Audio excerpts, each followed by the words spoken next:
Ang Chicago ay kilala bilang the Windy City, Midwestern Mecca, Second City.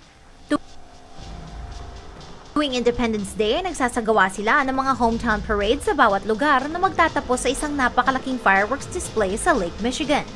Pero ang July 4, 2014 ay matatandaan ngayon para sa pagbaril sa 82 tao sa magkakaibang insidente sa loob ng 3-day weekend sa Chicago, kung saan may 11 tao ang namatay. Bago ito nangyari ay nakakita ng pinakamababang murder rate ang Chicago sa loob ng 50 taon, kaya nabigla ang lahat ng nangyari ang mga random gun violence incidents noong isang linggo. Nangako ang mga otoridad na gagawin ng lahat ng makakaya nila para hindi na ito maulit.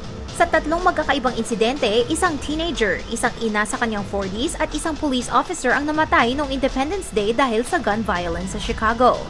Gustong ipaalam sa atin ng inang ito na kahit ang kanyang 7-year-old na anak ay hindi ligtas mula sa gulo. Ayon sa aktivista at pari na si Father Michael Fledger, ipinagdiriwang natin ang ating pagiging malaya pero para tayong nakakulong. Hindi natin ito matanggap sa Iraq at hindi natin ito dapat natanggapin sa Chicago. Tama si Father. At maidagdag lang sana namin, hindi natin ito dapat natanggapin kahit sa ang sulok ng mundo.